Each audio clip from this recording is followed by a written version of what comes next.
everyone. Welcome to our class English Online for Kids. Xin chào mừng tất cả mọi người đã đến với lớp học tiếng Anh online dành cho trẻ em. Hôm nay bài học của tôi với một chủ đề rất thú vị. Chào mừng các bạn đã đến với buổi học này. It's Friday today. And now welcome to our topic today in at 9, sport.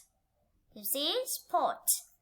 Với bài học chủ đề số 9, hôm nay chúng ta sẽ học về các môn thể thao. Now, listen and repeat. Sports. Once again, you read it. Sports. Your turn. Sports. Very good. Như vậy các em đã biết sports là các môn thể thao. Vậy ngày hôm nay cô Phượng sẽ dạy các em học về các môn thể thao thông qua những bức ảnh mà cô đã cho nhé. Các bạn hãy cố gắng là đoán nghĩa của các môn thể thao đó. Và bài tập cuối cùng trong cái phần học này chúng ta sẽ cùng nhau nối lại để xem các môn thể thao mà chúng ta học được ngày hôm nay là gì. Okay. Now the first picture. Yeah, you see. This is badminton. Badminton. Now listen. Badminton. Now read again. Badminton. Your turn. Badminton. Badminton. Good job. Badminton, right? Now the second picture. Yeah, you have the sport. Now read it. Baseball. Very good. Baseball. Listen and repeat. Baseball. Your turn.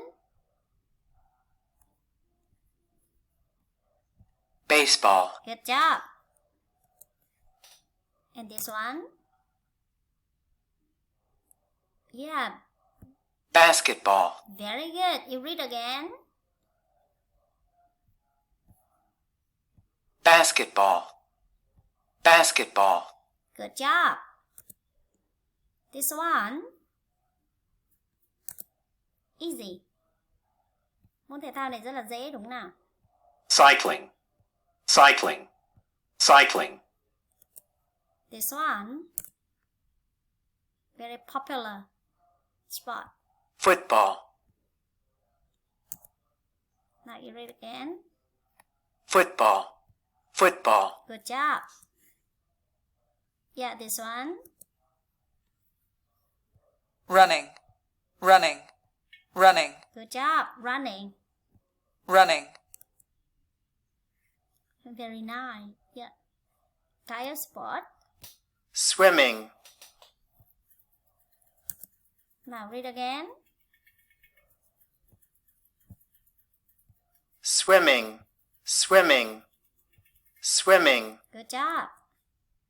This one. Tennis. Tennis.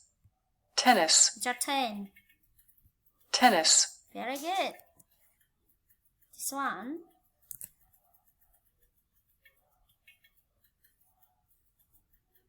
Table tennis. Table tennis. Table tennis. You read again. Your turn. Table tennis. Very good. Table tennis. And this one. Can you read it? Volleyball. Volleyball. Volleyball. Good job. Volleyball. How many job you have? Bạn có bao nhiêu cái môn thể thao mà bạn đã làm ở trong cái phần vừa rồi? How many sports are there? Now, time for you to match the name of the sport with the picture I give you. 1, 2, 3, 4, and 5. Okay, 3 minutes for you to match the sport with the picture. A. Badminton. B. Basketball. C. Volleyball. D. Swimming. And E.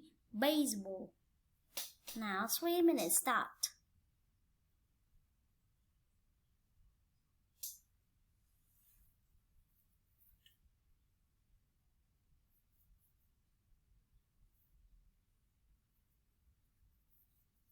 Try to remember the name of the sport with the picture you have already.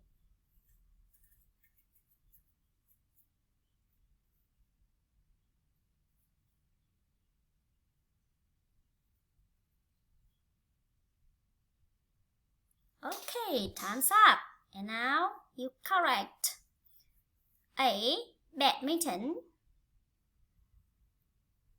Which picture is the badminton? Number 5. Good job. Number 5. Badminton. Yeah. Now, basketball. Basketball. Number. Excellent. Number 1. Basketball. And volleyball. Okay, you have a correct answer. Number 3. Good job. Volleyball. And swimming. Yes, of course. Number 4. Swimming. Yeah. And the last one, baseball. Number 1. Number 2. Oh, yeah. Good job. Number 2. Yeah. So, the difference between them. Number 1, basketball. Number 2, baseball. Number 3, volleyball. Number 4, swimming. And number 5, badminton. Alright. You have a 5 picture and 5 sport. And now, the other time for you to revise the lesson you learned today. Bây giờ là thời gian dành cho các bạn để ôn lại những môn thể thao mà các bạn đã học ngày hôm nay nhé. Nào, các bạn hãy dành thời gian để làm bài tập nối môn thể thao với nghĩa tiếng Việt của nó. Okay, you know it. Right, got it after this exercise. Now, A. 1. Badminton. 2. B. Baseball. 3. Basketball. 4. Football. 5. Volleyball. 6. Running. 7. Swimming. 8. Cycling. 9. Table tennis. 10. Tennis. And now column B, you have A. Môn chạy. B. Môn bóng bàn. C. Môn quần vợt. D. Môn bóng chày. E. Môn bóng đá. F. Môn đi xe đạp. G. Môn bóng chuyền. H. Môn bóng rổ. I. Môn bơi. And J. Môn cầu lông. Now, 3 more minutes for you. Okay? 3 more minutes for you. 3 phút dành cho các bạn. Bắt đầu. Now, start.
Time's up. Okay.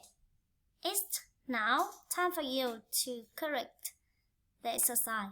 Rồi, thời gian dành cho các bạn làm đã hết và bây giờ chúng ta sẽ chữa đáp án nhé. Nào, number 1, badminton. Tên tiếng Việt của nó là ok. J. Môn cầu lông. Very good. Number 2, baseball. Đây là một môn mà chơi với một trái bóng đúng không? Một cái chày. Và hai bạn nhỏ, các bạn nhớ hình ảnh đó chưa? Baseball, yeah, môn bóng chày. D, very good. Basketball, một môn thể thao và với một cái trái bóng hình bầu dục. Người ta dùng đầu, dùng tay, đúng không? Nhất thiết là không được dùng chân nhá. Right? Ok, nào.